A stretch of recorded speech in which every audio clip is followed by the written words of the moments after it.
Hola a todos y bienvenidos a un nuevo podcast de La Tengo Pequeña. Hacía días que no grabábamos nada y bueno, ya tocaba hablar de algo y por suerte, ya os aviso que por suerte para todos no va a ser de coronavirus, que imagino que estaréis ya todos bastante saturados de oír hablar del tema, y normal porque es una amenaza bastante chunga, pero no vamos a salir un poquito de ese ámbito, aunque al final lo acabaremos rascando de refilón porque el tema de hoy seguramente esté relacionado con posibles trastornos que tengáis algunos en estos días si esto se acaba alargando mucho, o algunos que estéis teniendo problemas con el trabajo, laborales, por culpa de este contratiempo del coronavirus, pues quizá ya tenéis síntomas de lo que sería el estrés. Hemos invitado a Jordi Fernández Castro. Él ha sacado un libro muy interesante que se llama Libérate del estrés, claves para reconocer los síntomas y aprender a manejarlos. Jordi, muchísimas gracias por, en épocas de confinamiento, aceptar esta invitación al podcast. Bueno, gracias a ti por invitarme. No, es un placer, al contrario. Aquí el que tiene el conocimiento y el que vas a compartir tu sabiduría eres tú. Yo solo voy a ser un altavoz y un escuchador, si existe esa palabra. Bueno, pues adelante. Vale. Bueno, has escrito un libro. Antes de hablar del estrés, que es de lo que va el libro, y de entenderlo, porque creo que parece que hay una necesidad que luego trataremos y me explicas por qué crees que existe esta necesidad de entender el estrés, que es una cosa muy extendida, que lleva ya bastantes años, pero parece que seguimos necesitando el ir refrescándole a la gente qué es, por qué pasa. Quizá cuando tenemos nuevos datos también, vosotros hacéis investigación, con lo cual quizá tenemos nuevas explicaciones más certeras, con mejor precisión de lo que pasa. Pero yo te quiero preguntar por tu motivación por hacer el libro. Es decir, tú llevas muchos años haciendo este tipo de investigación en la Universidad Autónoma de Barcelona, pero ¿cómo un día dices, pues voy a hacer un libro para el resto de la gente, no solo para el mundo académico ni para mis estudiantes, voy a sacar algo para todo Dios, digamos, que lo entienda todo el Bueno, mundo? sí, esto,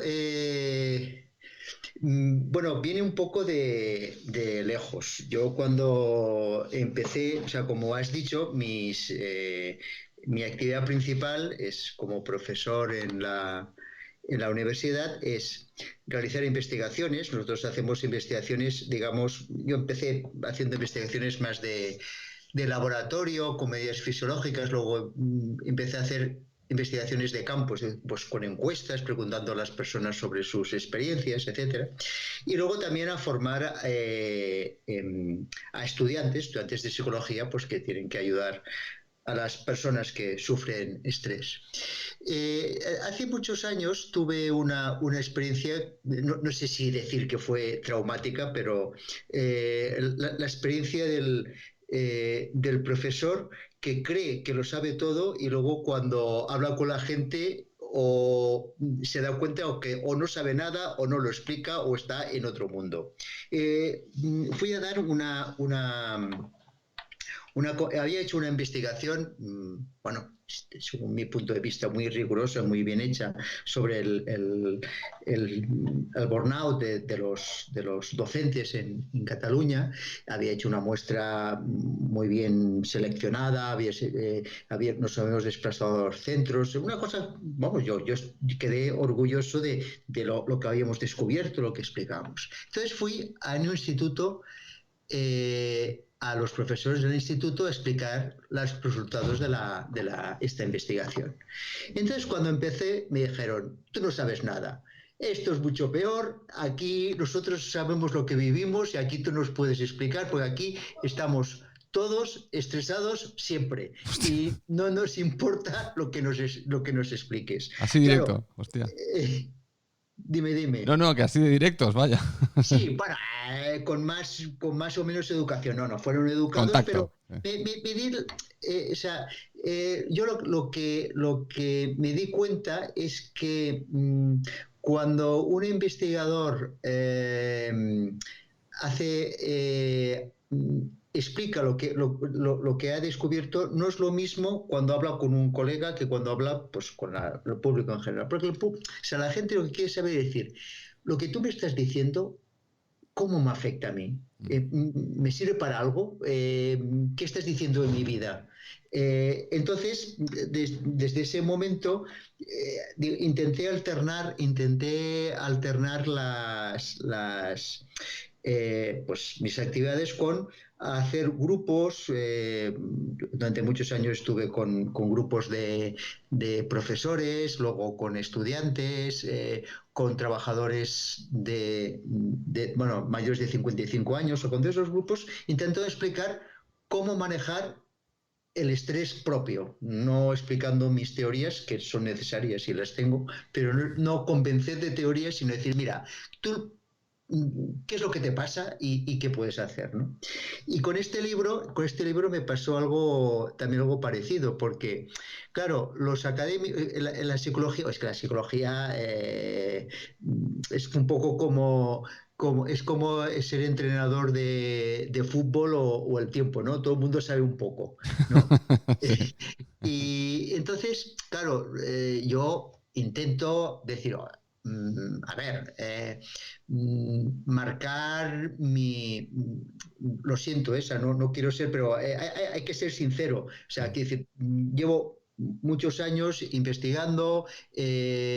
Cuando publicamos las investigaciones, pues las publicamos en revistas internacionales que tienen un nivel de exigencia bastante duro, y luego eso tiene muy poca repercusión a nivel sí, general, ¿no? sí. Entonces, claro, tú ves, por ejemplo, entras en una librería en cualquier sitio y, bueno, ahora ya no porque no se puede, y ves la página de Amazon, ¿vale?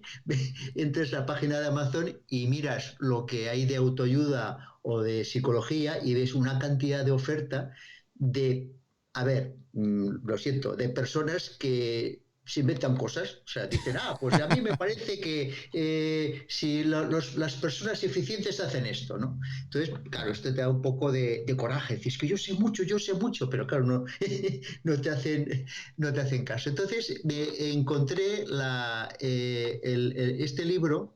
Lo que me encontré fue que la editorial quería hacer un libro ligero de autoayuda. Claro. Y yo les dije, oiga, no, que yo soy un académico, yo sé mucho, yo eso de hacer autoayuda, eso es para los otros, Los que no pues, saben. gente, Claro. gente que no sabe, ¿no? Entonces, claro, y dijeron, bueno, entonces, claro, la editorial me dijeron, no, no, oiga, justamente te lo hemos propuesto a ti porque buscamos una persona que sepa, un académico, no cualquiera. Y entonces para mí fue un reto, ¿no? Porque en este libro, claro, lo que intentaba era dos cosas: no inventarme nada, o sea, no decir, yo creo que si no, o sea, pues basarme en lo que sabemos de las investigaciones, etcétera, o sea, hacer una divulgación seria. O sea, por un lado, ser serio, sin citas al pie de página, eso no, pero por otro lado que sea un libro realmente asequible, o sea, que no sea para expertos ni para psicólogos y tal. Bueno, y eso fue un poco lo que me motivó, ¿no? Porque claro, la cosa es complicada. Hay muchos conocimientos, pero son difíciles de Transmitir, ¿no? trasladar a la vida particular de cada uno. Claro, pero ¿cómo, volviendo, a ver, has tocado muchos temas muy interesantes sobre tu experiencia y cómo acabas haciendo este libro?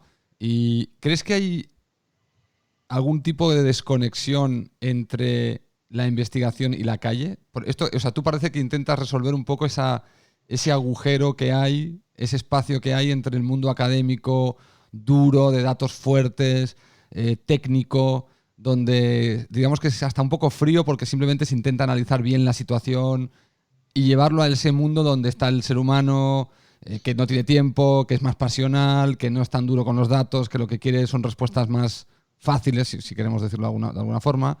Eh, ¿Crees que tú intentas resolver ese problema y crees que es un problema, bueno, que creo que existe? O sea, no creo, no estoy descubriendo nada, pero existe ese problema para mí. Y con esto del coronavirus creo que vamos a ver un poco más acercamiento a la ciencia. Creo que el mundo ha dado a la ciencia y la investigación un poco por hecha, por dada. Está ahí, sé que opera ahí en la sombra y ya me está bien, porque sé que luego me resuelve cosas. Pero a mí me da la sensación, y un poco este podcast nace por esto, de que hay que estrechar los lazos entre los investigadores y la gente en general, ¿no? La forma de comunicarse. Sí, bueno, es que dentro de la ciencia, o sea, bueno, a la ciencia, el siglo XXI, las redes sociales y el pensamiento de las nuevas generaciones también está entrando y está cambiando muchas formas de actuar. No está cambiando tanto la metodología científica, que eso es, bueno, pues es la que es y va evolucionando, que es una cosa, las matemáticas, eso no es una cosa generacional, ¿no? Pero sí la forma de enfocarlo. Yo cuando empecé, cuando era un profesor joven, y mis profesores estábamos todos preocupados por los grandes sistemas, ¿no? ¿Usted es seguidor de Freud o es Ah, seguidor de Skinner? ¿Usted cuál es la explicación sobre el ser humano cuál es su teoría? Estábamos y eso muchas veces y en muchas ramas de la ciencia pasaba un poco así, ¿no? De que se estaba intentando hacer las grandes teorías, los grandes mm, sistemas que te expliquen el mundo. vale, Actualmente cualquier público, o sea, esto ha cambiado. Actualmente, por ejemplo, pues las ayudas para investigación de la Comisión Europea, incluso las revistas científicas, lo primero que te preguntan es, ¿usted qué problema social quiere resolver? claro. Y a partir de aquí, explíqueme. No, no, entonces digo, no, no, es que este sistema teórico, estos metodologías ayudan a solucionar este problema. Eso ha entrado en la ciencia. Eso ha entrado en la ciencia, sobre todo cuanto más jóvenes, más claro tienen que la ciencia, la investigación, tiene que empezar por detectar algún problema, algo que haga falta, una demanda, y a partir de aquí, pues plantearse una respuesta, pero claro, no una respuesta fácil, no lo primero que se me ocurra, sino algo basado en un razonamiento y sobre todo comprobado con los datos, ¿no? ¿Crees que esto pasa? A ver si articulo bien lo que te quiero decir. ¿Crees que esto pasa, una teoría, porque Freud, Skinner y esta gente que has mencionado ya hizo un gran trabajo en el siglo XX, ya abrieron muchas vías, hicieron muchas hipótesis y no hay hueco para muchas más de estas hipótesis grandes, con lo cual ya nos han hecho un abanico lo suficientemente amplio, a veces contradictorio, a veces no, a veces muy complementario, pero ya nos han abierto un poco ese paraguas súper amplio como los filósofos, digamos. Y ahora ya no habría hueco para inventar grandes teorías. Y entonces lo que hacemos es, amparándonos en estos grandes teoremas psicológicos, digamos, entonces ya entramos a lo micro, entramos ya a cosas muy específicas. O, teoría 2, nos mueve la pasta. ¿Eh? Nos mueve la pasta. Bueno, sí, pero bueno, a ver, lo de las grandes teorías, yo creo que eso sigue siendo, o sea, sigue siendo vigente. Es decir, que hay unos no, vigente en el sentido de que siempre está en movimiento. O sea, hay las generaciones de científicos, ponen psicología y en todas las ramas, ¿no? Que ofrecen unos sistemas, unos métodos, un modelo, y la generación siguiente se lo tiene que cargar para hacer algo nuevo, aunque Mm, le reconozca que son importantes. Eso siempre está en evolución. Lo que pasa es que lo del dinero sí que es muy importante, porque la investigación, bueno, no solo en psicología, bueno, la médica, la más técnica, cada vez es más cara, no es algo que uno pueda hacer en forma solitaria en una guardilla o en el sótano del hospital, cada vez es más cara. Y luego también hay una gran pugna con el modelo americano y el modelo europeo. Es decir, el modelo americano es la iniciativa privada en la investigación, y en Europa se está apostando por el modelo público. Es decir, los estados y la Unión Europea, mmm, a ver, quiero decir, gasta mucho dinero en proyectos de investigación. Para un investigador en una universidad española, pues conseguir estar en un proyecto europeo es, digamos, estar en la cúspide del prestigio, ¿no? He conseguido. Entonces, claro, en el modelo europeo eh, prima el decir qué problema social usted quiere solucionar. Y en el modelo ¿Dónde está la pasta? Claro. americano también, es decir, ¿qué problema social que la gente quiere pagar para solucionarlo? Usted investiga. Y esta cuestión, digamos, este enfoque por los problemas existe. Lo que pasa es que en la ciencia eso siempre ha sido así, es decir, cualquier avance de la ciencia, si lo vemos en su contexto, siempre detrás había o una guerra o una revolución o un problema comercial o diversas cuestiones. Es decir, que la ciencia siempre ha reaccionado a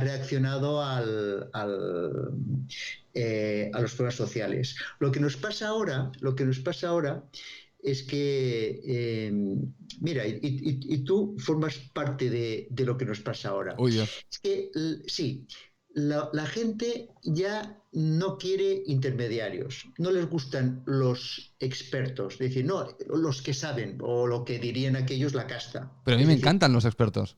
bueno, sí, pero Ah, déjame que acabe. vale. Déjame que Que acabe. Ya Es me siento, decir, ya me siento atacado. no, no, no, No, no, es broma, es broma. no, porque, claro, porque tú estás en esta conexión. O sea, Vale. ¿qué es lo que pasa?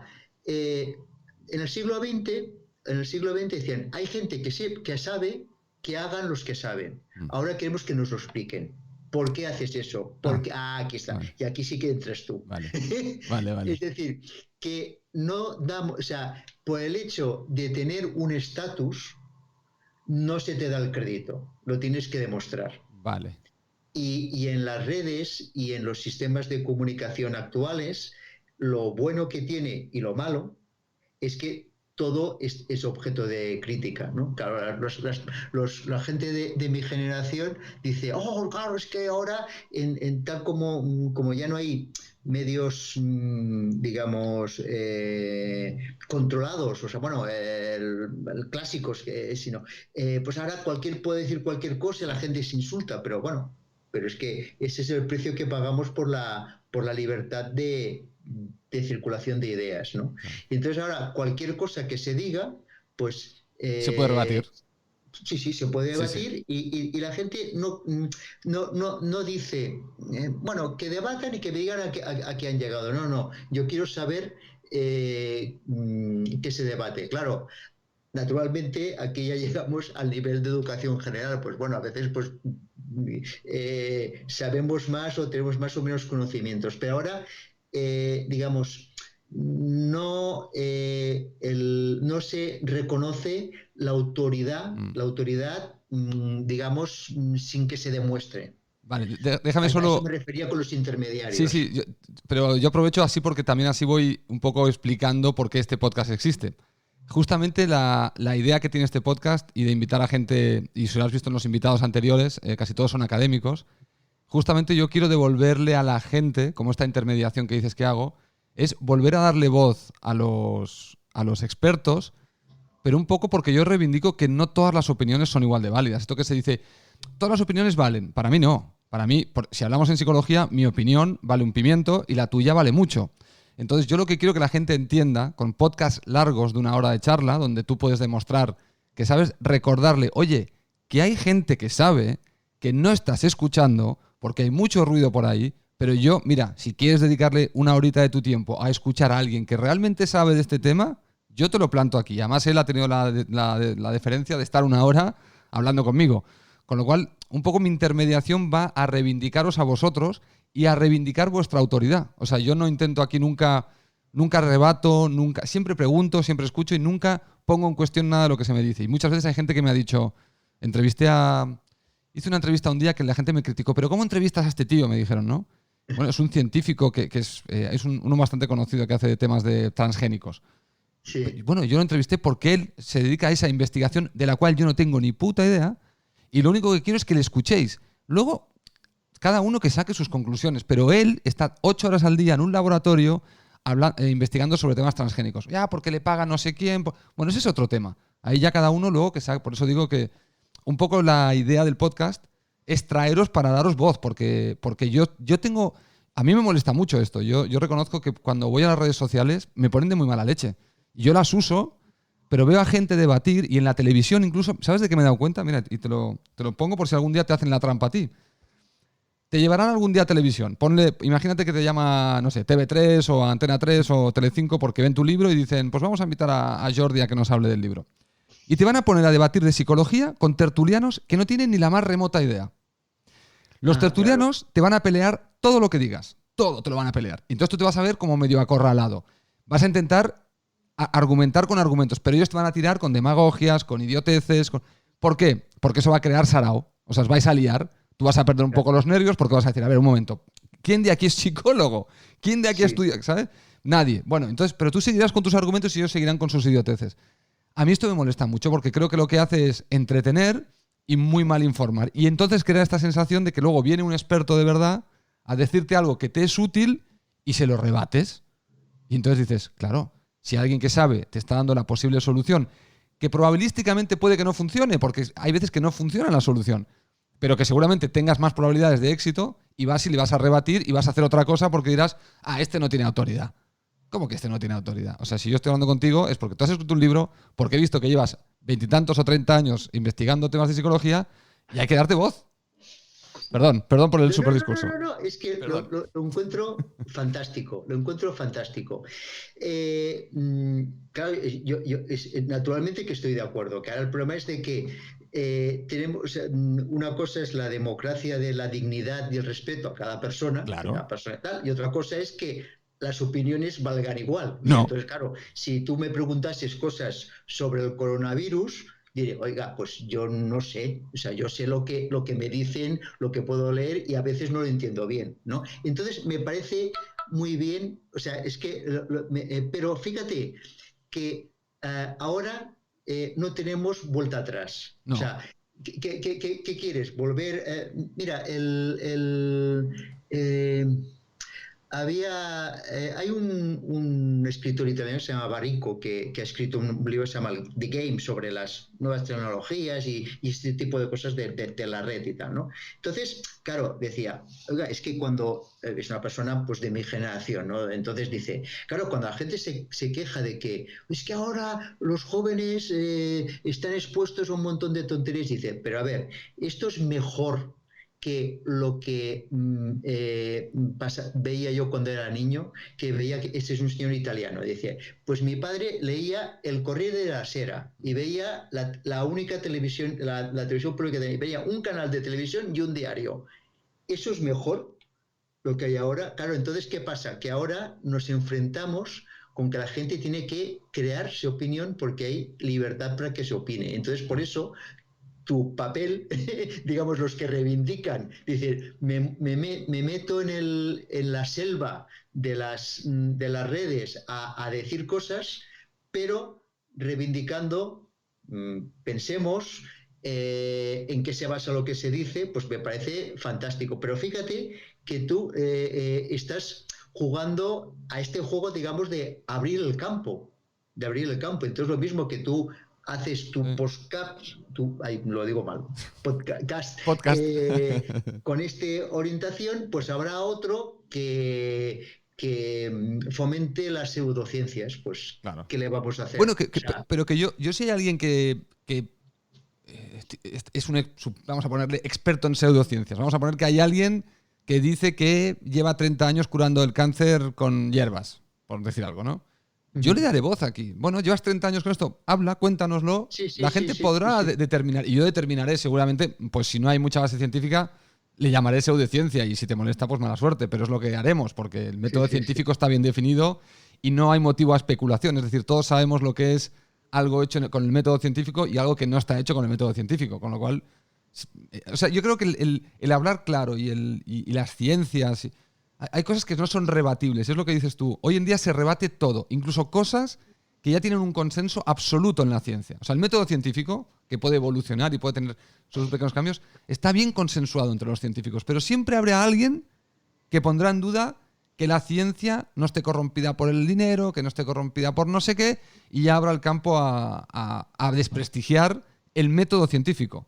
Porque científicos hay de todos los colores. Hay buenos y malos, como en todos lados, claro. Sí. Bueno, nos hemos ido un poco de tema.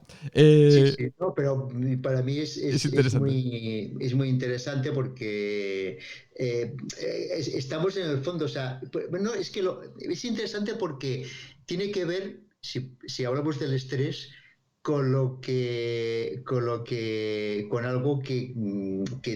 es importante, que es que en el fondo las personas tienen que tomar sus decisiones y que tienen que saber que no las pueden tomar otros por ellos, las decisiones que te afectan. Esto es importante. Sí, bueno, es interesante eso, ese concepto, porque yo soy de los que cree que ciertas decisiones importantes de mi vida yo no las voy a poder tomar y quizá las tiene que tomar alguien que sí sabe, alguien técnico. Vale, bueno, mira, esto tiene que ver con el estrés y la psicología. Sí, vamos a ver. Vamos al trapo. Hay una.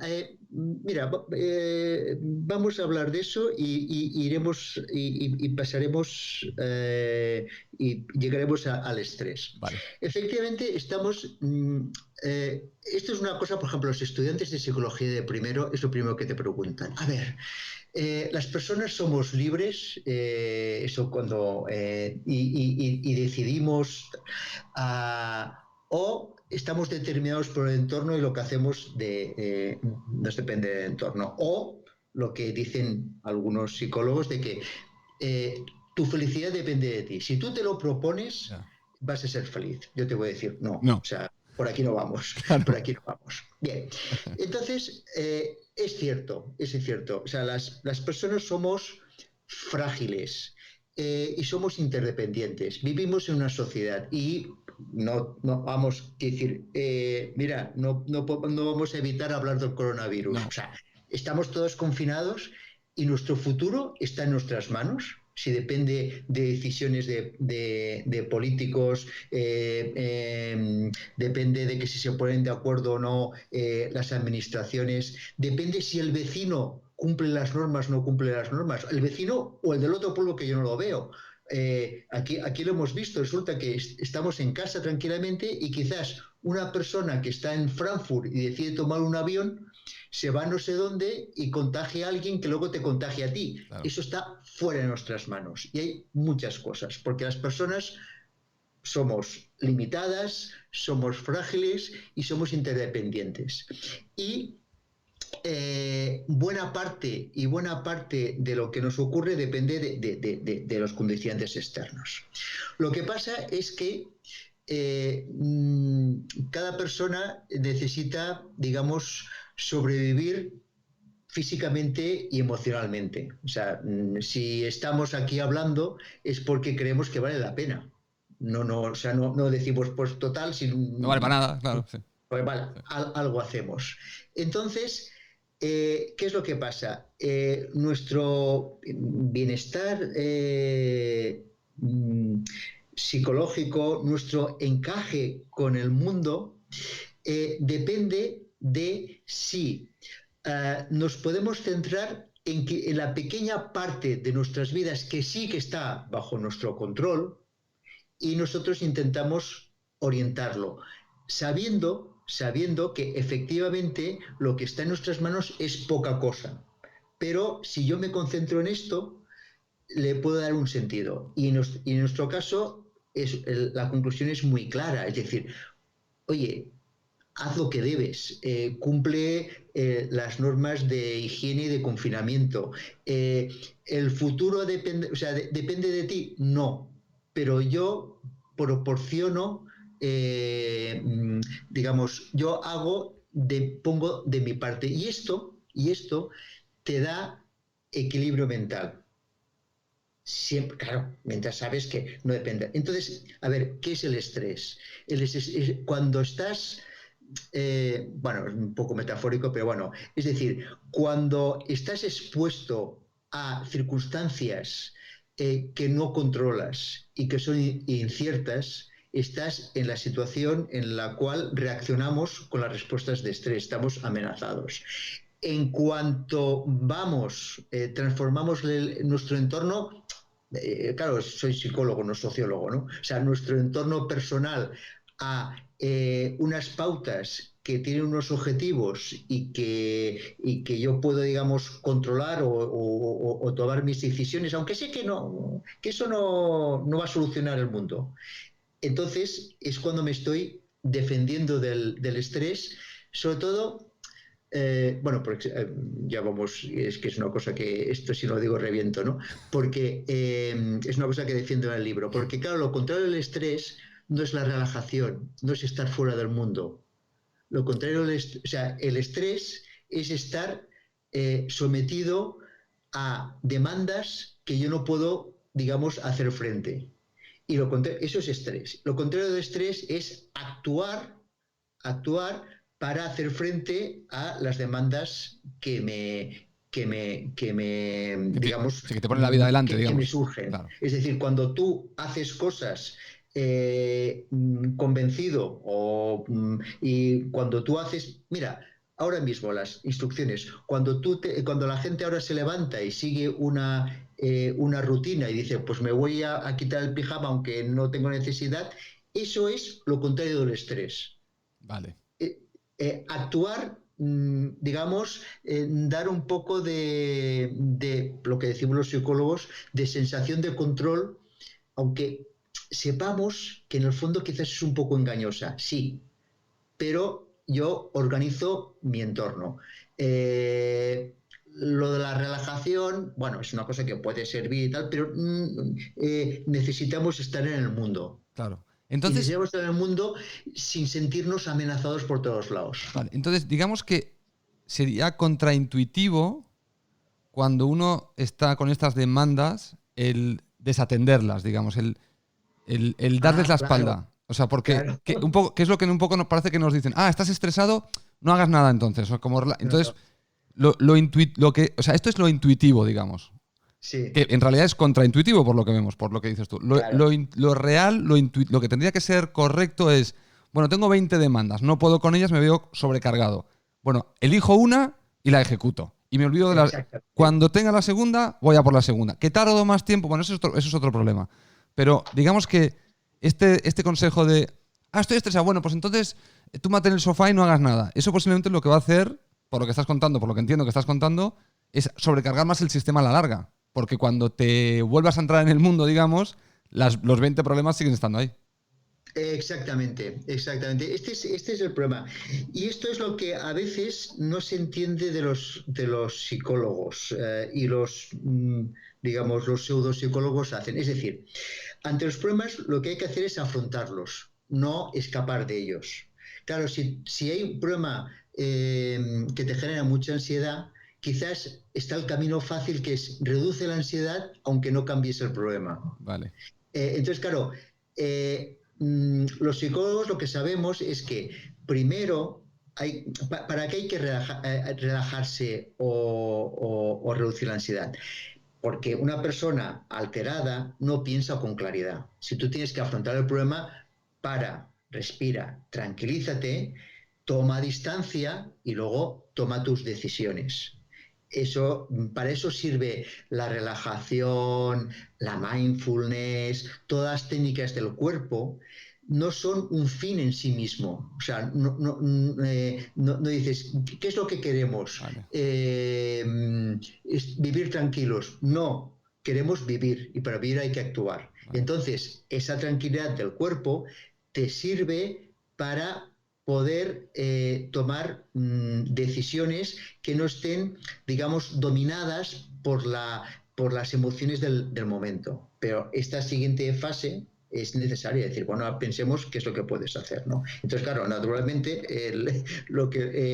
lo más, digamos, sobre todo cuando hay grandes presiones, lo más sano es priorizar, concentrarte, dar un sentido a lo que estás haciendo, aunque sepas que no está todo en tus manos. O sea, no vas a esperar que todo esté en tus manos. Sí, Claro, sí. cuando tú dices en el libro, creo que hay un momento que comentas que el estrés no es porque estoy en el trabajo y tengo mucho trabajo.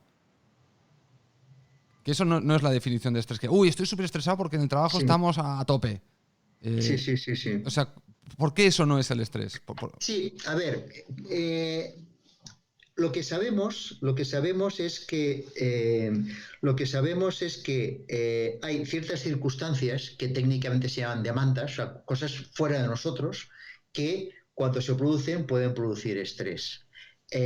Lo que pasa es que lo que se ha visto es que no todas las circunstancias son iguales y no todas personas y no todas las personas son iguales y que en realidad el estrés no es una cantidad de demandas, no es lo que tenemos alrededor, sino es el equilibrio entre la persona y el entorno. Es decir, hay estrés cuando nuestros recursos para afrontar las demandas quedan superados. Vale. Eso es el estrés. Y a veces eso de estar, ay, estoy muy... Bueno, ahora cualquiera... Ahora sí. Estamos hablando del pasado. Cuando no estábamos confinados, ay, es que estoy corriendo todo el día. Es claro, es una banalización, porque, por ejemplo, la soledad o la falta de recursos es tan estresante como el exceso de demandas. O sea, estresante me refiero desde el punto de vista de los efectos nocivos, fisiológicos y psicológicos. Es decir, en realidad la psicología no es ver lo que le pasa a las personas dentro de la cabeza, sino la interacción entre las personas y su entorno. Esto es lo importante. Somos personas con un entorno. ¿Qué hacemos o qué dejamos de hacer?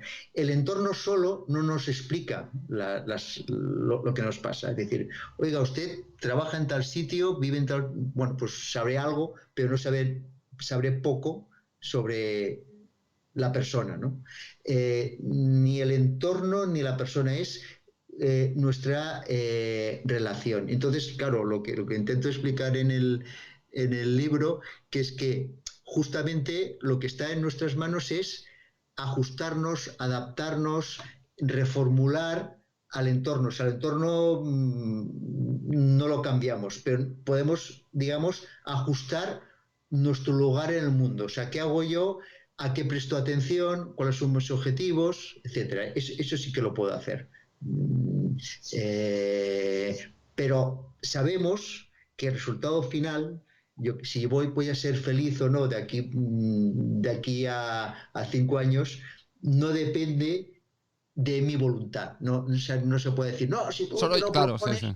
No es solo así, es un poco más complicado. Claro, sí, porque aparte yo siempre a veces cuando esta gente se habla de estos temas, ¿no? Te dicen, yo quiero ser feliz, pero si el de al lado dice, yo quiero que tú seas infeliz, y entráis en ese conflicto, claro, ¿quién gana? ¿Quién gana si los dos tenéis razón, ¿no? Si los dos vas a conseguirlo solo por pensarlo.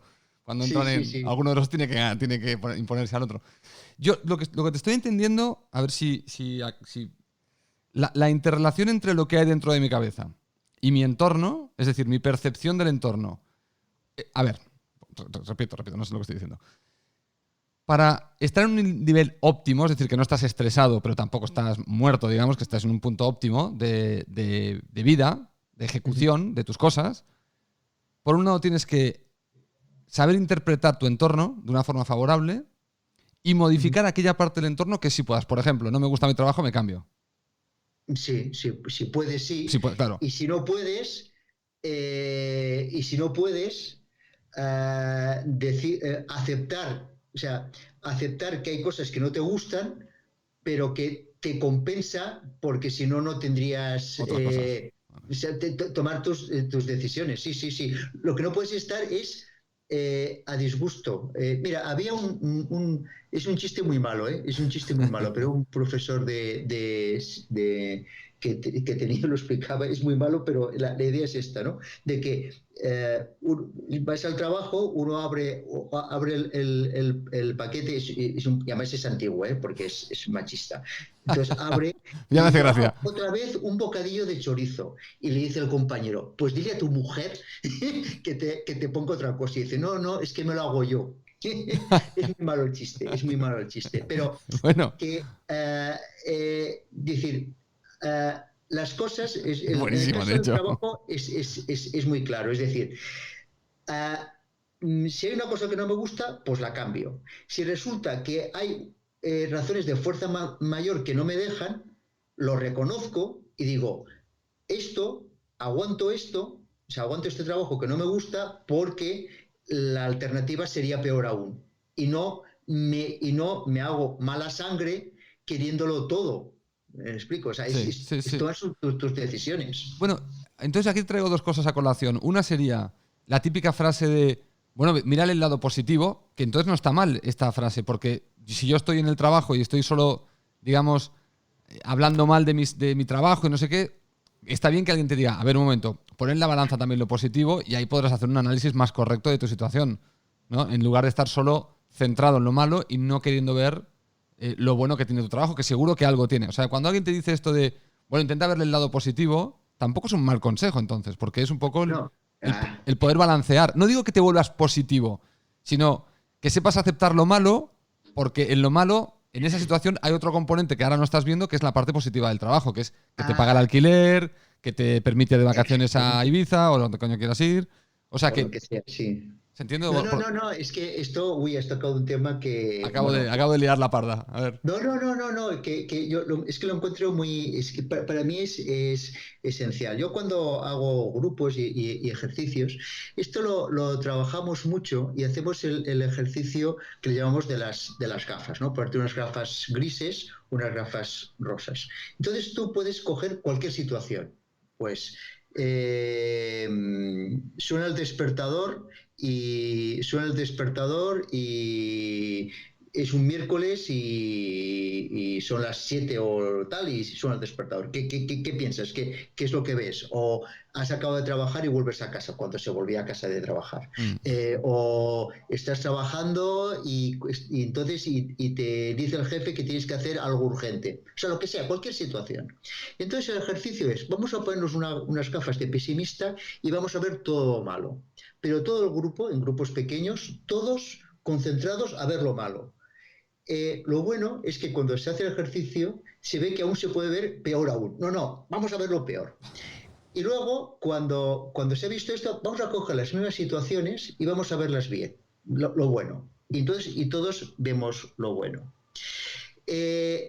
¿Cuál es la conclusión? Yo entonces lo que digo en los grupos es, yo no os voy a decir que vayáis por la vida con unas gafas de color de rosa siempre. Claro. Porque eso es fraccionar. Yo lo que os digo es que antes de tomar una decisión, cambiar de gafas, tener una visión amplia. Entonces, ¿por qué? Y esto, aquí sí que hay explicaciones de cómo funcionan nuestros mecanismos neurobiológicos. Nosotros tenemos unos sistemas, pero bueno, las personas, pero eso ya es digamos, está compartido con los mamíferos, ¿no? Vale. Sistemas, digamos, de respuesta rápida a las alarmas. Es decir, somos más sensibles a las alarmas, a las señales de peligro, que a otro tipo de señales. O dicho de otra forma, hay unos sistemas, digamos, de evaluación de la información, que en cuanto hay algo que podría ser un peligro, Salta. es prioritario dentro de nuestro cerebro. Entonces, ¿qué es lo que pasa? Que uno de los consecuencias nocivas de estar estresado es que cuando tú estás estresado, es decir, estás activado para solucionar un problema concreto, tienes una visión muy limitada de la realidad. Interpretas toda la realidad en función de tu problema. Claro, según para qué cosas, eso es muy práctico. Claro. Pero en según qué cosas te limita la visión del mundo y lo mismo no puedes encontrar aquella situación creativa que no se me había ocurrido porque siempre estoy pensando en el problema en el mismo término. Entonces, volvemos a lo mismo. Digamos que entro en conflicto con la autoayuda sencillita, de decir, no, el ser optimista es muy bueno, pero no. Lo que no es bueno es engañarse. Tú no puedes ver las cosas bien cuando no están bien. Lo que es bueno es tener una visión amplia y ver un problema en todos sus aspectos, ¿no? Por ejemplo, ahora en la situación, es inevitable hablar de la situación que estamos, ¿no? Sí, claro. Claro, eso cómo es el fracaso del optimismo, decir, no, oiga, que tenemos que tener miedo de contagiarnos, que tenemos un riesgo, que tenemos unos peligros, que tenemos que protegernos. Eso hay que tenerlo en cuenta. Claro. También hay que pensar que saldremos de esta, que ya nos recuperamos. Sí, las dos cosas, pero no hay que negar la realidad, ¿no? Claro.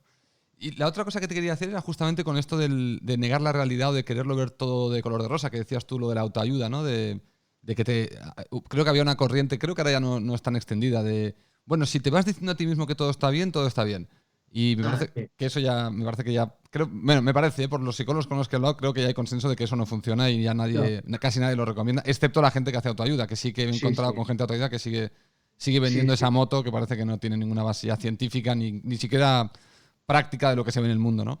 Pero hay un tema que es la aceptación, es la no voy a decir aceptación, voy a decir frustración.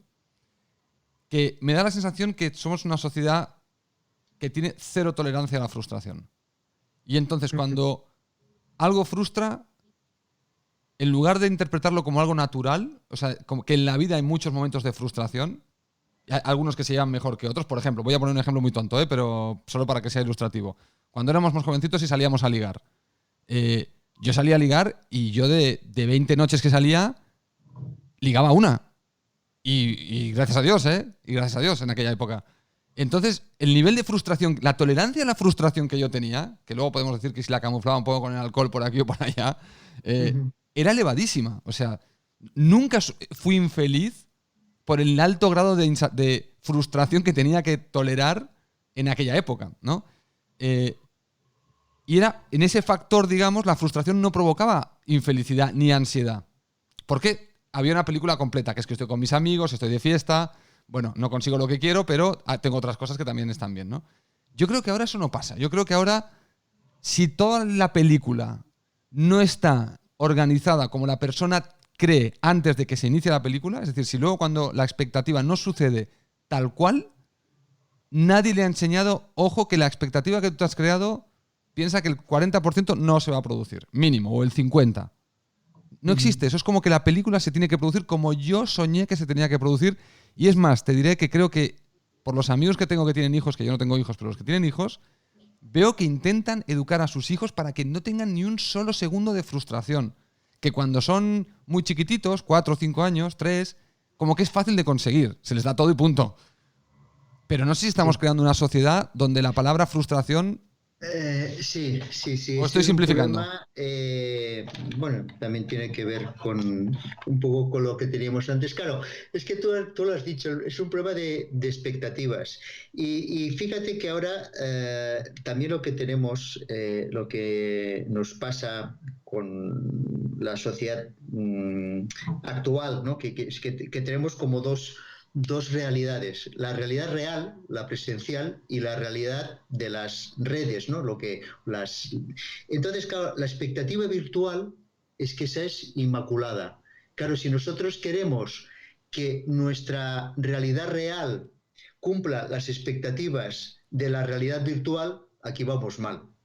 Porque no es lo mismo, no es lo mismo, no es lo mismo. O sea, que, pues, yo qué sé, créate un avatar, o sea, si no ligas, te creas un avatar, que la te gente lo vas a hace. estos juegos y entonces haces un avatar fantástico que ligue mucho, Claro. y ya está. Pero eso nunca se traspasará a la realidad real. Y no se puede juzgar una cosa por la otra. Y lo de la aceptación, eso es, sí, eso es que es muy, bueno, para mí es muy importante, porque también la autoayuda ha hecho mucho mal, bueno, hay muchas cosas. A veces, para los psicólogos, la aceptación es clave, porque es reconocer las limitaciones, la realidad. O sea, para solucionar un problema, lo primero que hay que hacer es reconocer que tienes un problema. Si no lo reconoces, nunca, y lo niegas, siempre estarás, nunca vas a encontrar una solución. Y entonces, reconocer que tienes un problema, reconocer que las cosas no son como quieres, reconocer que tienes limitaciones, eso es lo que llamamos aceptación. Lo que pasa es que a veces se interpreta mal. O sea, hay quien eso lo asocia a ideas un poco de resignación, incluso según qué ideas religiosas. Es decir, no, que vengan, vamos a sufrir porque es como ideas, digamos, de redención. Tu sufrimiento son activos de redención. Cuanto más sufras ahora, eso te servirá o más adelante otra vida. Claro, no es una buena estrategia. Eh, o la otra cosa es decir, no te rindas nunca, siempre hay que luchar. Claro, vale, pero tú no puedes ganar todas las batallas. Y entonces la aceptación es vamos, es el vamos, quizás el primer punto es párate, piensa, respira, piensa. Y el segundo punto es qué problema tengo y reconocer. O sea, la aceptación no es rendirse, sino es ver dónde está el problema. Y claro, muchas veces lo que pasa es que la realidad no nos gusta, porque claro, pues quizás, por ejemplo, el fracaso también entra dentro de este punto. Pues a mí me gustaría caer bien a todo el mundo, pues no caigo bien a todo el mundo. Y hay gente que piensa que soy un tontolaba. Pues a nadie les gusta eso. Pero pasa, y a mí me gustaría hacer las cosas muy bien y a veces pues las hago regular. Pues bien, o me gustaría todo lo que quieras, todo lo que quieras. Claro, el ser tolerante a la frustración tienes esta parte, o sea, no solamente que sufras porque porque no tienes lo que quieres, sino que el problema es que digamos, invalida para afrontar los problemas. Porque Ah, no lo, claro, o sea, porque reconocer que las cosas no van como tú querrías, dices, pues tengo que hacer otra cosa, o cambio. Y aquí sí que hay libertad de decisión. Si las cosas no son como quiero, puedo hacer dos cosas. O cambiar mis expectativas y decir como la zorra, pues están verdes, que eso se puede, o sea, los psicólogos damos permiso para eso vale, y se puede hacer, vale. o cambiar tu actuación. Lo que no puedes pretender es hacer lo mismo y querer que se cumplan las expectativas. Eso no, pero quiere decir que generalmente se hacen las dos cosas. Tú ajustas tus expectativas Y y cambias modificas. tus Claro. acciones. Pero hay que pasar, y bueno, es lo que decías antes, hay que pasar, y eso también tiene que ver con los mitos del estrés, hay que pasar por una situación desagradable. Y ahora lo que pasa es que, que eso tiene mala prensa, parece que no podamos pasar situaciones desagradables. Entonces, y eso es una cosa que pasa también con el estrés. El estrés es algo necesario. O sea, cuando tenemos problemas tenemos que estar en tensión y activarnos para solucionarlos. Es necesario, es adaptativo, sirve para nuestra supervivencia, pero no significa que sea agradable. Claro, claro. Entonces, claro, hay las personas, tenemos reacciones emocionales, estados físicos, etcétera, que no son agradables, pero que no sean agradables no significa que no sean buenos. Y estoy poniendo comillas entre los buenos. Es decir, si yo tengo hambre, pues me impulsa a comer. O sea, es algo desagradable, porque si el hambre no fuese desagradable, pues no tendría ese impulso para comer. Entonces, el estrés esa sensación de inquietud, de hay algo que tengo que hacer, estoy presionado, si es limitado en el tiempo, es algo que nos impulsa. Eh, no lo llames desagradable, llámale esfuerzo. O sea, Claro. el esfuerzo es necesario, pero no es agradable. O sea, y volvemos a lo que decía antes de la relajación. O sea, si tú te esfuerzas, pues no estás relajado, no estás feliz, pues estás tenso.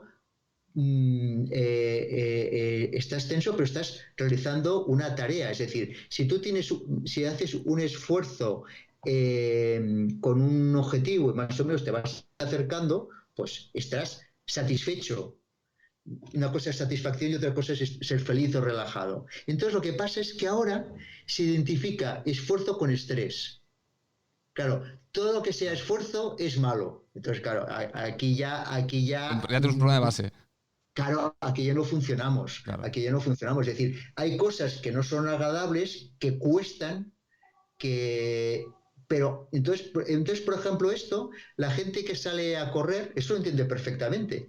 Cuando tú corres, te duelen las piernas, o sea, tienes que hacer Claro. un esfuerzo. Sí, sí. Eso se entiende perfectamente, pero luego, cuando esa persona, bueno, no quiero meterme con los que corren, pero bueno, una persona hipotética que corre y tiene que ponerse de acuerdo con un familiar, no reconoce que para ponerse de acuerdo algo le tiene que doler. O sea, Claro. no puede conseguir llegar al acuerdo imponiendo su propia opinión. Entonces es lo mismo que cuando tú corres, mejoras tu forma física a costa, pues bueno, de tener unos periodos bueno, pues que te duela o que te tienes que digamos, recuperar. Claro, y te tienes que movilizar, digamos, y eso. Sí, Y sí. yo te quiero entonces hacer, para ir cerrando el podcast, eh, la pregunta de por qué crees, o por qué creéis, o si tenéis ya una hipótesis o tenéis ya una confirmación de. Voy a intentar enlazar con aquello que has dicho antes de de que nuestro cerebro prioriza activar la alarma de emergencia a la mínima que detecta un peligro. ¿Por qué en una sociedad donde hemos conseguido eliminar muchísimos de los peligros que tenían nuestros antepasados, y hablo de 100 años, posiblemente, o 200, es decir, no tenemos que preocuparnos por la comida, no tenemos que preocuparnos prácticamente porque nos ataque nadie en la calle, no tenemos que nos ataque un animal salvaje, no tenemos que preocuparnos dónde dormir, siempre tenemos techo. Tenemos un montón de cosas donde la alarma podría ya estar casi desactivada. Y sin embargo, estamos en una sociedad que se dice estar sobreestresada. Es decir, si habláramos con gente de los años 50, Sí. no tenían este nivel de estrés y tenían que buscarse más la vida, que una sociedad que no tiene que buscarse la vida y sin embargo parece que estas alarmas se activan con cualquier idiotez. Entonces tenemos Sí, como un aquí, desajuste en la alarma ahora total. bueno, a ver, yo no sé si te va a tranquilizar o no, pero la solución, o sea, eso pregúntaselo a los mandriles y los chimpancés y te lo explicarán muy bien. A ver. A ver, nosotros somos primates sociales. Entonces, a un mandril, no sé si has visto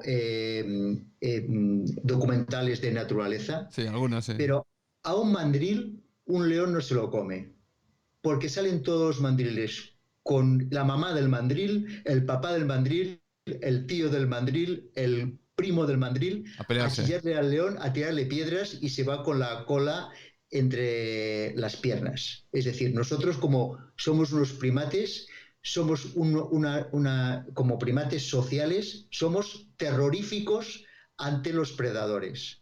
Decir, nuestros antepasados en la naturaleza, los peligros que tenían podían ser, y que no es casual, los bichos, los insectos, Sí. y luego durante el periodo que éramos, digamos, poco válidos de pequeños, entonces estamos expuestos a que pueda venir algún predador. Pero no, o sea, quiero decir, la sociedad, los chimpancés, los mandriles, son una sociedad cohesionada, que se defiende de las amenazas y que luego también es importante que busca comida en grupo y reparte la comida entre el grupo. Vale. Vale. Entonces ¿cuál es la siguiente parte? ¿Cuál es la principal fuente de estrés entre los chimpancés y los mandriles? La jerarquía, las peleas por ver quién manda. Uy. Yo creo Ya que ya te está, ya queda todo contesta. dicho. Ya está todo Ya dicho. está todo. Eso les pasa, o sea, los mandriles, o sea, los mandriles o los chimpancés, las sociedades que se han estudiado, están adaptados a su entorno, tienen un territorio, lo controlan, a veces pues lo controlan y si el tiempo se lo dedican a ajustarse en su jerarquía social, tanto de género como de escalafón, porque hay hembras más dominantes que otras hembras, hay machos, etcétera, y los problemas que tienen es justamente eso, la jerarquía. Por lo tanto, no creamos, o sea, no hemos cambiado tanto. Vale, o No sea hemos que no cambiado es un tanto. problema de haber eliminado el hambre o lo que. Claro, porque nuestro problema principal sigue siendo cuál es mi lugar en esta sociedad. Bueno, Exactamente, entonces. exactamente. Perdona, ¿eh? O Sí, sea, quiero sí. decir, porque déjame que haga el chiste tonto, o sea, quiero decir, el problema de la crisis económica de aquí a 6 meses te puede preocupar, Sí. ¿eh? Pero la opinión de tu cuñado te exaspera. ¿Eh? A ver, no, o sea, lo que psicológicamente nos saca de quicio no es proporcional a la importancia real del problema. ¿Eh? Y cuando digo el cuñado, es que supongo que ahora ya me entiendes, no digo broma, porque Sí, estamos sí, ¿no? hablando Sí, de sí. la jerarquía, de tu entorno inmediato. Hostia, es muy fuerte esto. O sea, es muy fuerte porque seguramente hay mucha gente que. O sea, yo compro el argumento 100%, ¿eh? No, ni lo discuto. De hecho, lo compro, ya te lo digo que me encanta. Me encanta por lo simple de a veces cuando intentamos explicar cosas en nuestra sociedad y lo que acabas de decir tú, ¿no? Es muy fácil, miremos a los mandriles y veremos un poco de dónde vienen los problemas, ¿no? Entonces dirías, a ver si... Porque aquí lo que se trata entonces es de encontrar una solución práctica al estrés. Vamos a ponerlo, ¿no? Nuestra situación es intentar encajar jerárquicamente de algún modo. Porque yo lo que veo entonces de los mandriles, a ver si los entiendo bien, es que en los mandriles se fijan jerarquías que siempre están en movimiento, pero que una vez que se fijan en un momento determinado y se mantienen durante un tiempo hasta que el dominante se hace viejo y viene otro y le quita el sitio, todos aceptan un poco su posición. Entonces no tienen estrés. Es decir, bueno, a mí me toca ser el último mono, nunca mejor dicho. Sí, sí. Por lo tanto, pero bueno, ya acepto que soy el último mono y ya soy feliz porque lo que dices tú, si viene un león, aunque sea el último mono, todos me defenderán. Si no hay comida, todos me darán comida. O sea, al final, dentro de todo, dentro de mi situación precaria de ser el último mono de la tribu, sé que en el fondo también importo porque me van a cuidar. Uh-huh. Entonces, sí. Al final, por lo que veo, si parte del estrés es no aceptar tu condición social en la jerarquía, que puede ser cualquier cosa. Yo quería ser, no sé, presentador de televisión y me ha tocado hacer este podcast chiquitito. Bueno, pues tengo que aceptar que igualmente la sociedad me va a respetar y me va a aceptar a pesar de tener este pequeño espacio más chiquito y no soy, no soy el Alsina, ¿no? de la cadena COPE. Es la aceptación, entonces. Al final todo pasa por aceptar ese lugar que te ha tocado, un poco. Bueno, o tampoco. O me estoy volviendo demasiado chimpancé aquí. Sí, pero ahora no me hagas defender la resignación. A ver, sí, no. A ver. Perdona que te interrumpa, Jordi, porque yo lo que he entendido de ti es que yo en realidad tengo que seguir luchando por aumentar mi nivel jerárquico. Es decir, sí, claro. Lo tengo que aceptar porque en muchos momentos intentaré aumentar y me daré contra una pared porque los otros están defendiendo su posición. Pero en algún punto puede sonar la flauta y puedo pegar el salto. Con lo cual, para evitar el estrés, tengo que seguir esforzándome para salir para llegar a donde yo quiero estar, en el fondo. Pero aceptando que no siempre lo voy a conseguir. Vale.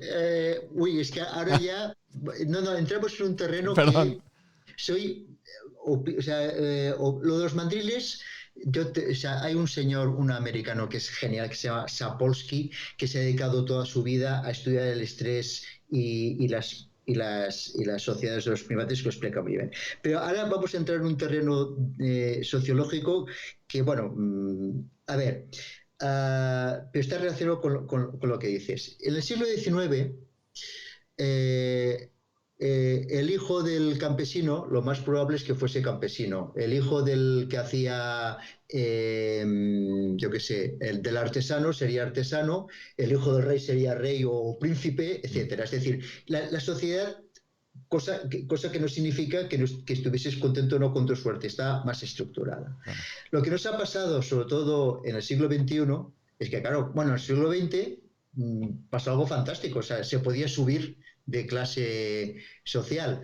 Cuando vino con la caída de la URSS y luego la crisis del 2008, lo que se vio es que tú hoy puedes ser rico, mañana eres pobre, y si eres pobre, por lo mismo puedes dar un pelotazo, pero que no es... O sea, que esa estructura, lo que estás diciendo, o sea, no es que nos conformemos, es que ahora no tenemos referencias. Vale. Porque yo qué sé, imagínate el drama que hay ahora. Esta persona que está, o sea, tú imagínate esa familia que ahora vive de 6 meses de un chiringuito de playa que ponen en Ibiza y que viven todo el año de eso, ya están diciendo no va a haber verano. No va a haber verano. Claro. Entonces, hay una cosa que está clara. Hay una cosa que está clara con las investigaciones, que el estrés y las consecuencias de salud negativas relacionadas con el estrés covaría perfectamente con las crisis económicas. Cuando hay buenas expectativas, la gente piensa que va a poder encontrar trabajo o va a hacer negocios o va a poder vivir, se va reduciendo el estrés, y cuando hay, como la bolsa, exactamente igual. Entonces, claro, O sea, yo no sé si decirte que resignarnos con lo que nos toca, no, me costaría defenderlo, ¿no? Pero que filosóficamente, ¿no? Pero Sí, que me refiero que el problema que tenemos es que ahora a ver, algo bueno que es tener una sociedad abierta, con democracia, en que la gente puede prosperar, también significa que la gente puede no prosperar o que pueda haber caos o incertidumbres económicas. Y esto sí que nos afecta. O sea, es decir, lo mismo hay gente que añora decir, mira, yo quiero, claro, hay gente que añora decir, bueno, que alguien me explote, que me den un trabajo, que me exploten, me paguen 2 duros, pero para toda la vida. claro. Y dirían, me apunto a eso, me apunto a que me Y ya exploten. está. O sea, quedo Claro, clavado en mi jerarquía y ya estoy contento ahí. exactamente. Claro, El problema es de que ahora la incertidumbre claro. es Tanto un puedes ser factor. rey como puedes caer a ser campesino. Claro. No sabes Exactamente. cuándo te va a salir la... Exactamente. Y fíjate, y cuanto menos te lo esperas, cuando estábamos ya todo el mundo pensando a ver si había recuperación económica o no, viene esta crisis y nos rompe todos los esquemas. Hostia, es muy curioso. Voy a sacar el caso de Diego, que es un chico que está aquí en mi pueblo, en Dos Ríos, que tiene una pizzería. Y esto es un pueblo muy pequeño. Y tiene una pizzería, un argentino, que dices, ¿cómo se le ocurre lanzar una pizzería en este pueblo, no? Bueno, pues el chico es muy trabajador. Resulta que no solo monta la pizzería aquí chiquitita, sino que se hace una marca muy chula y tal. Había firmado una franquicia para que otra persona en otro pueblo montara su pizzería con su nombre, con sus materiales y todo. Estaba por firmar dos más y había contratado una nave industrial porque Claro, había una empresa que le había contratado para hacerle empanadas. claro. O sea, un chico que estaba Sí, sí, treinta sí, y sí, sí, tantos sí. hasta arriba, que se veía él Claro, claro, sí, sí. subiendo. Claro, con esto del coronavirus y el cierre de todo, él está abriendo para hacer entregas, porque aquí en el pueblo él tiene una moto y tiene un chico que le hace las entregas. Y cuando ayer voy y hablo con él, es lo que dices tú. Él está ahora en la situación donde ha pasado de verse pegando un salto en el escalón social muy importante Sí, a ver sí. ahora que eso todo se le derrumba y en lugar de subir, ya no es que va a quedarse donde está, es que va para abajo. Claro, porque ha hecho una inversión que hará como la. Sí, sí, que hace Claro, con o ella, sea, claro. claro, entonces es el hijo del campesino que parecía que podía ser noble y ahora le dicen no, y ahora vas a acabar en la cárcel. Sí, exactamente. Sí, sí, En algo trabajo así, algo forzado. así. Claro, o Algo sea, así. Y efectivamente esas cosas, claro, esas cosas están fuera de nuestras. y nosotros sabemos que esto es así. Sí, sí, sí, Claro, sí. o sea, nosotros en el fondo tenemos conciencia de que nuestra vida es inestable en la jerarquía. Sí, sí, claro. Vale, interesante. Oye, como tema práctico, y no quiero simplificar, que la gente compre tu libro, se lea el libro y aporten con esa lectura. Pero por simplificar, y vuelvo otra vez al concepto que me ha gustado mucho, que es esa alarma que se sobreactiva o que se activa porque es útil o porque teóricamente era útil, no sé si ahora es útil o no es útil, a veces sí, a veces no, Sí. pero que en general se nos puede estar activando en momentos donde no sería tan necesaria. ¿Cuál sería la recomendación práctica para desconectarla? Ponerse en acción, ejecutar. Bueno, a ver, lo que intento, me cuesta, me cuesta porque dar consejos, porque como todos somos diferentes y las recetas no existen, pero ya que me lo pides, te lo digo, Vale, ¿no? así Que me gusta. serían Que te tres, vamos, arriesgues. me voy a poner en plan, pero que no se, que tus oyentes no se lo tomen al pie de la letra. Vale, Son tres cosas que han salido. Lo primero, respira, no continúes. Respira, vale. mira, cálmate, hay mil. Maneras de hacerlo. Segundo, mira las cosas desde todos los puntos de vista, o sea, amplía, no solo te fijes en un aspecto, fíjate en los otros, qué dicen las otras personas, etcétera. Vale. Y la tercera cosa, bueno, a fin de cuentas, ¿qué puedo hacer yo? Esos serían los tres pasos. Vale. Respirar, stop, Parar máquinas. distánciate, mira la cuestión en perspectiva, mirando todo, y piensa qué puedes hacer tú. Vale. Y hazlo. Vale, entonces, Es lo que o sea, la persona diría. tiene que tener claro que en el momento de estrés tiene ceguera. Un poco. Sí, sí, Vale. O sí, sea, que sí. tiene que ser claro y decir, ojo que sé que tengo ceguera. Vale, quizás no soy capaz de abrir las miras, pero quizá el primer paso es empezar a entender, pero que tengas claro que tienes ceguera. Sí, sí, sí, sí. Vale. Estoy Y luego a ver presionado. si puedes ampliar miras, porque también a veces es cierto que yo que, por ejemplo, el año pasado, y lo he dicho muchas veces en este podcast, yo tuve una crisis de ansiedad brutal de mayo a septiembre, que la atribuí a tener demasiados proyectos en marcha, o sea, pero que en realidad me he dado cuenta que no era tener muchos proyectos, sino era la expectativa de dónde tenían que acabar esos proyectos, lo que me estaba Ah, matando. ya. Sí, Sí, sí, sí. incluido este podcast, ¿eh? O sea, este podcast lo iba a cancelar. Empecé Sí, muy sí. fuerte, empecé haciendo 4 podcasts a la semana, bueno, era una locura, pero que yo además yo tengo mi trabajo normal de periodista Sí, sí, sí, sí. y bueno, le metí mucho porque quería, bueno, me voy a hacer 100 podcasts en un año. Al final llevo año y medio, llevo 72 o 73. Bajé el ritmo, ¿no? Porque me di Ya, ya, cuenta que era un ya. tema de expectativa.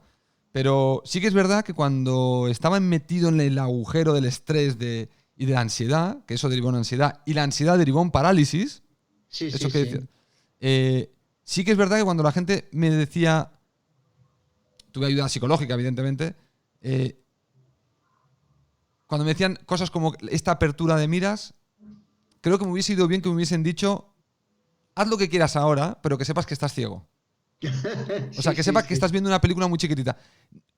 Sería ideal que vieras todo, pero solo con que seas consciente de Sí, que sí, ahora no sí. estás viendo bien, ya es... Sí, claro, claro, porque naturalmente si estás en una tensión en una situación de ansiedad, lo primero es reducirlo eso. Claro. Claro, no puedes decir, o sea, porque eso no es un invento, eso No, hay no. que repetirlo. No, no, a ti no te lo digo, pero hay que repetirlo. Es decir, que las emociones no se controlan cuando aparecen, hay que dejar digamos, que se vayan desvaneciendo a su ritmo, o sea, porque no es cuestión de voluntad propia, Claro. ¿no? Entonces, naturalmente, decir, estás en una situación, cuando estás en esa situación alterada, estás ciego y hay cosas que no puedes hacer. No puedes tomar decisiones, Mm, no puedes hacer planes, según cómo no puedes hablar con qué personas, porque lo mismo les dirías lo que no quieres. mm. Es decir, hay que parar y dejar que se desinfle y luego volver a empezar. Sí, sí, Claro. eso es cierto.